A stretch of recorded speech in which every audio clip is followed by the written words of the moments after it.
All right, shout out to all the dads out there. I personally think my dad's the best, but if you think that you have the number one dad, show them that you love them, show them that you care about them. Go to chatsports.com/NFLdad because Father's Day is right around the corner on June 21st. I'm sorry, that would have been already late. Already late on that one. But also, you don't have to just be on Father's Day. You can show your dad you care about him every single day by going to chatsports.com/NFLdad because – I mean, I think it's always good to, show the person that, raised you. Like, my dad's my role model, so if I can help him show that he's number one dad, that's what I'm all about. But you can get your favorite team shirt. It's in the comments. It's in the description. And they're also 30% off, so that's pretty good. I don't know about you. My dad's all about deals. All right, let's get into today's Q&A. And remember, use hashtag NFL or you can super chat. Exactly. What up, Isaac? Did the Cowboys trade Michael Gallup for Jamal Adams since they drafted CeeDee Lamb? No, because I don't think that the Cowboys want to move on from a still very young, cheap, and very, very good wide receiver. As great as Jamal Adams is, I don't think that this is a Cowboys team that wants to hurt their passing attack. Because, you take care of your strong safety need. Now who's your number 3 receiver? Correct. So I don't think that trading a player to fill one need to create a gaping hole at a different one is a path that Plus, they you have to give want up more because the Jets aren't going to do Michael Gallup for Jamal Adams straight up. I don't know if that's what you were implying, but I'm just going to throw that in. Let's go to Liam. Liam, one of our most loyal watchers. Who has the most versatile defense in the league? That's a really good question. I'm going to take, I'm going to go to define versatility here, able to do the most, able to move players around the most way. I have my answer. If you want to go first. I'm just going to go with the team that I think has the best defense. Okay. I'm going to go with the 49ers just because they brought back so many pieces, but I view this as multiple. Okay. I think it's pretty clearly the Patriots. Okay. Like the Patriots being able to do a whole bunch of different things, being able to use 4-man fronts, 3-man fronts, have linebackers blitz, use their safeties everywhere. I think Patriots are the most versatile. Got a super chat in here from Brendan Frazier. Potential Broncos trade targets. Yeah, interesting question. I look at corner as being an area that they might try to pursue. I don't know if that's a route they end up going. I feel pretty good about their receiving core. If a left tackle becomes available, I think they would pursue that to replace Garrett Bowles. I think that makes some sense, but I think what makes more sense is try and go find a cornerback if you are the Denver Broncos. Super chat coming in from H.R. Oaktree. Will Josh Gordon... Oh, my bad. Just a question. Will Josh Gordon return to play for the Seattle Seahawks next season? Appreciate the question. Yeah, there was a report a while ago that, if the Seahawks aren't added a receiver, Josh Gordon makes the most sense for them. And I am inclined to agree with that. I think Seattle could use one more guy. I don't know if Moore or Usura or Freddie Swain, the newest addition, or Penny Hart, or Philip Dorsett really make the most sense as a legit number 3 for a team that should throw the football a lot more. Bringing in Josh Gordon as another outside vertical threat, so when you go through receivers, new CBA makes it easier. Going Gordon, Metcalf on the outside, Lockett in the slot. I think that's a really good start for Seattle. I wouldn't mind investing more in a receiver in next year's draft too, because I want to throw the football more from the Seahawks. But I think Gordon does make sense for a Seahawks reunion. And I also think Gordon does play in the NFL again. We got another question coming in here for the Seattle Seahawks from Auntie. When will my Seahawks re-sign Jadeveon Clowney? I'm not sure they're going to. I agree. Seattle appears to have reduced their offer from what it was pre-NFL draft from the 15-ish down more to 10. Yep. Potentially 10, I should say. Nothing set in stone there. I would wonder if he eventually takes more money from the Browns or if the Tennessee Titans, who've kind of been lurking around him for a little bit, if they get involved. Now, if I'm Seattle, if I don't bring back Clowney, I'm going after Everson Griffen pretty hard pretty quickly because I think he'd be a big addition to that team's defense. I'm just not convinced that Clowney ends up back in Seattle. I think he overplayed his hand, and Seattle's kind of started to prep to move on a little bit. And I think they already kind of have. I'm not saying Bruce Irvin is an exact replacement for Clowney, but when you go out and add another edge rusher, kind of like Bruce Irvin, who, that was a very good Seahawk a few years ago. If I'm Seattle, honestly, as much as I like Clowney, I'm going to take Everson Griffen at a cheaper deal than going out and paying Clowney. Let's just say if he does want 15, maybe even 18 million. But let us know, where will Jadeveon Clowney end up playing next season? If I had to vote the top 3 teams, I think it's the Titans, the Browns, and the Seattle Seahawks. Cool? Let's go to the next question here. Make sure that you're using hashtag NFL, or you can super chat from Jace Carlson. Possible Seahawks trades. Yeah. Patrick Peterson? I don't see them giving up that much. Never mind, he'd be a great fit, though. He'd be a fun fit. I don't think the Cardinals would ever trade him in division, but he'd be a great fit. I didn't even think about it. Look, if you run into issues with potential suspension, or you have to end up releasing Quentin Dunbar, I loved that trade for Seattle, but you have to go explore cornerback again. Yeah. I don't trust Trey Flowers as my number 2. I want to see what Ugo Amadi can do in the nickel. Again, I think we mentioned Clowney. I think edge rusher makes sense. I'm calling about Ryan Kerrigan. Okay. And I'm going, hey, what can we do here? Can we add Kerrigan as an edge rusher?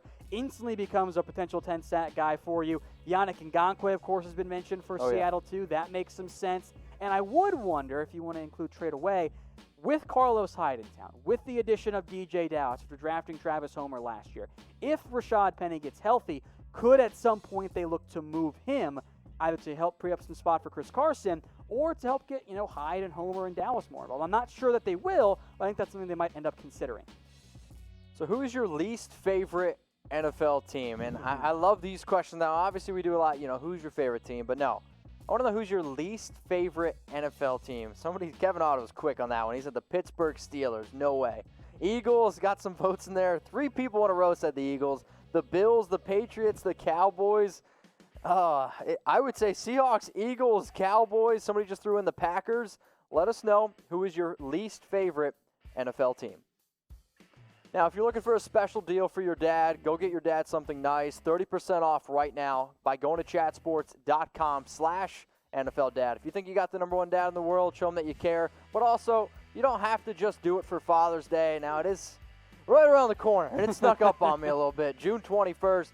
But you shouldn't have to have one day just to show them that you care. It's been a weird year, show them that you care all the time. And these shirts right here, they're going to help you do that. Go to chatsports.com/NFLDad.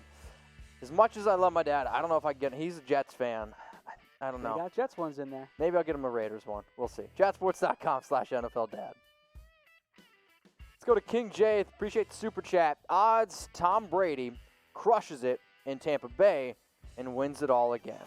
I mean, it's certainly possible. I saw a quarterback last year who, understandably so, wasn't the same guy that he was in his prime. And that's okay because he's old. The fact that he's still playing at the level he is kind of insane to think about. Correct. I see a pretty decent defense, but I saw him with a great defense, and they couldn't get it done with a better head coach. So I know the odds have the Bucs around like plus 1,200. I don't even like the value of that bet, frankly. Yeah. So I don't. I think they're going to make. I think they're going to be a playoff team, and they'll try and make a deep push. I'm just not going to put my money on them pulling it off. I think if they can go 10-6, I think that's kind of what I suspect. I think that's very reasonable. I mean, they also have a tough schedule. I mean, you got to go up against the AFC West. The Saints are one of the best teams in the league. I think they're going to play well. I think Brady will play well. He's got a great offense around him, but the reason why Tampa Bay has struggled, I think, so much in the past is more, due to that defense. Wow, this is a name. It's a mouthful. ATVG_JC11 Hanson Goat. Gilmore to the Browns for a first, a third, and like a fifth. Yeah, so like an extra day 3 pick. I'll break it down from the Patriots' perspective, the value for Gilmore and the Browns. I am not convinced the Patriots are going to sell Gilmore. Yeah, I think he's the best corner in the NFL. I don't think they're going to move him right now because he still fits whatever potential rebuilding time frame they go with. If they tank for Trevor, Gilmore still fits that. Yeah. So and they lost a lot of players in free agency. Value-wise, I think it's about right. Maybe even not enough. I think you'd be looking for a first plus quite a bit. Okay. So maybe it's a first, a third, and a fourth. So one player. I think you're pretty close there. Say one player that's done a lot of trade rumors is Jamal Adams for a first and a third, and you earlier said that you would give up more to get Stephon Gilmore. I would. Just to kind of put that in the right state. The Browns, sure, I guess they make sense, but Denzel Ward, Greedy Williams, maybe you just roll with those guys for the time being and don't sacrifice so much capital. Appreciate the question, and if you want to give me a follow on Instagram, you can see it down there below in the pink. It's at Mitchell Renz 365. Also, something that y'all need to do right now, join the notification game. Now, what the heck does that mean? So if you want Chat Sports videos sent right to your phone, okay? So as soon as we drop a video, as soon as we go live, it's like getting a text message. It's almost like when somebody calls you. You just swipe it with your thumb, and then bang. Easy. The video is right there. So if you click subscribe, and if you hit the notification bell, that's what happens. Stay up to date on the latest NFL news, rumors, Heck, we're going to give you a whole bunch of shows, best offenses, best defenses. There's not going to be a channel out there that keeps you as up to date as us. That I promise you. Let's go to Jason. What up, brother? Everson Griffen to the Cardinals. I think it makes sense. Makes a lot of sense. In large part because there was a report that the Cardinals had some interest in Griffen. They could use one more edge rusher. I'm just not convinced that it's going to end up being Hassan Reddick in the end. I know they brought in Devin Kennard. I think he's best as a number 3 edge and probably a really good number 3 edge. You bring in Griffen with Chandler Jones and even with Kennard if you want to get creative with the way you deploy your edge rushers in terms of where you line them up. I think that's a really good start for Arizona. I would do that. I'm also hoping, though, Hassan Reddick. I think he's a talented player, but they've used him three different positions in the first 3 years. He was always a tantalizing upside. He was a project player at a Temple. I don't think Arizona's done a great job of developing. So maybe it's time for. He's going to end up on the Carolina Panthers at some point. That I'd almost bet on. Let's go to Kevin Otto. What's up, my man? Best pass rushing core for 2020. So which team has the best pass rushing core for 2020? I'd put the Eagles defensive front up there. Eagles are good. Denver, I think, Denver's like the first one that jumps to mind for me of like those really great pass rushing units. If Bud Dupree plays the same way, I think Pittsburgh's in there. I think you have to include San Francisco, even without DeForest Buckner. I think they're going to be another really good pass Chargers have got to be up there. If they're healthy. If they're healthy. It's always a big if. I'm not going to go with the Rams. I think they lost a little bit too much in terms of the pass rush there. Buffalo could be a sneaky fit. I think Tampa too. Okay. I think those are just the ones that immediately come to mind for me. You've been playing a lot of Madden Tampa 2 defense. I don't mind cover 2. Cover 2's for cowards. What up, Xander? 2020. Yannick Ngakoue to the Giants for a 3rd, 5th, and B.J. Hill. What about a 2nd and B.J. Hill? What about a 2nd minus the Hill? Okay. How about you be appropriate for once in your life on air? I don't think a 3rd and a 5th gets it done for the Giants. If you got the joke, like the video. Come on. That's just not very much. I'm going to ignore you. That's just not enough for a premier pass rusher. Now, I do like getting creative there and throwing in B.J. Hill as a piece, but I still think it has to start with a 2nd-round pick, even for a team like the Giants, who in theory could still be drafting inside that top 40. Xander, appreciate the question, and everyone out there, we appreciated your questions. If Tom and I didn't get to them, I'm sorry. There was a lot to them. You can ask or DM Tom on Twitter. He's at WhatGoingDowney.